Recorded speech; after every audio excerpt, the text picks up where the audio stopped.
दिव्य अनुभूतियां प्रारंभ हो जाती हैं जिन पर तुम विश्वास ही नहीं कर सकते। सबसे पहले किसी से संबंध नहीं होना चाहिए। ऐसे तो बहुत से अनुभव होते थे, पर वो जो एक अनुभव हमें शैनपुर में हुआ, बड़ा दिव्य अनुभव। ठीक दोपहर का समय, वहां दिन में कोई नहीं जाता था, रात्रि की तो बात जान, दिन में कोई नहीं। कभी ऐसे पूर्णिमा आदि को 2-4 लोग ऐसे, एकदम जंगल, 24 घंटे में 2 रोटी और इतनी अरहर की दाल के सिवा कभी कुछ नहीं था, ही नहीं कुछ कि वहां फल फूल लोग आ रहे जा, कुछ नहीं, एकदम ऋषि भूमि। अब भी है, तपोभूमि है वो। बस वो 2 बजे दिन में वो, तो दोपहर में ऐसे कोई नींद का तो शायद सवाल ही नहीं कि नींद में थे, ऐसे नहीं। एक ऐसे बारंडा टाइप पुराना था, बहुत सी लता, गंगा जी ऐसे सामने लेटे हुए थे, मंत्राकार वृत्ति। ऐसी एक दिव्य सुगंध आई जो आज तक हमने कहीं वो सुगंध बाह्य में नहीं देखी। ऐसा लगा कहां से, मतलब सौरभ का जैसे कोई प्रवाह आ रहा हो, और जैसे जैसे सुगंध वो घ्राणेंद्रिय से अंदर आ जाती है, जैसे नशा चढ़ रहा हो। थोड़ी देर में जड़ता शरीर में आ गई, हिल नहीं सकते, एकदम जड़ शरीर, एकदम आंख खुली हुई है, पूरी चेतना है, ऐसे भी नहीं कर सकते, बिल्कुल सीधे लेटे हुए। और ऐसे लेटे लेटे गंगा जी के दर्शन हो रहे थे।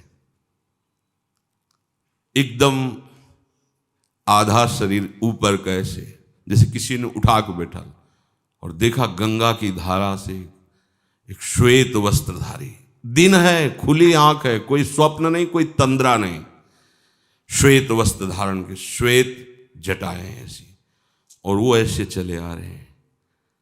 देख रहे आए और गोद में से सर रखा, ऐसे ऐसे कर रहे, मस्तक को इतनी हम का इन्हीं के अंग से सौरवा, और कुछ बोले थे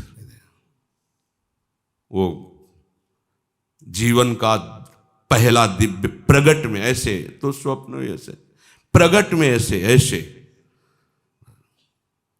कुछ कहा, कुछ बोले, इसके बाद सीधे ऐसे, और गंगा ऐसा पार आनंद कि वो बताया नहीं जा सकता। ऐसा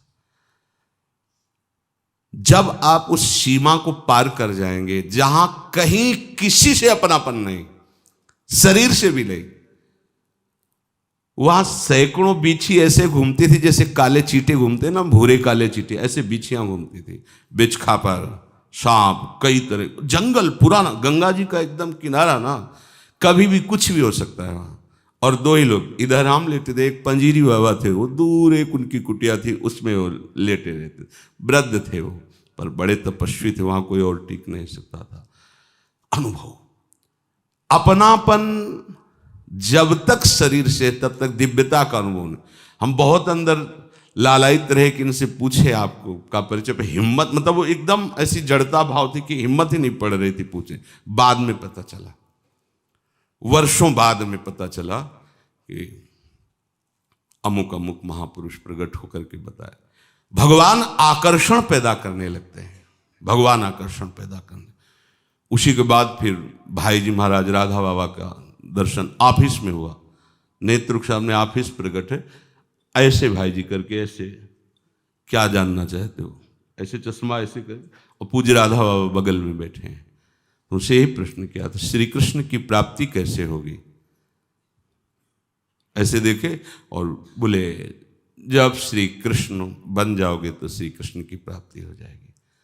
उस समय सही समझ में नहीं आ रहा था, और उन्हीं की कृपा, जैसे ये कवा प्रभु का, तो बोले मनमयाहा तदात्मिकाहा तन्मयाहा, ये में न जान परे कान है कि प्राण है। जब कृष्णमय हो जाओगे तभी कृष्ण का साक्षात्कार होगा। फिर तो झड़ी लग जाती है अनुभवों की। वृंदावन तो चमत्कार का समुद्र है, फिर किसी को समझाने की जरूरत नहीं थी कि भजन करो, भजन आनंद प्रदान, ये सब बहुत, फिर वो तो नशेबाज हो जाता है। प्रभु के नाम का नशा, प्रभु की लीला का नशा। देखो, नशा कहने में लगेगा कि कैसी बात, आशा बसन व्यसन, व्यसन में नशा, व्यसन या तिन्हीं रघुपति चरित होए तहाँ सुनहि। यही आशा है, यही उनका जीवन है और यही उनका नशा है।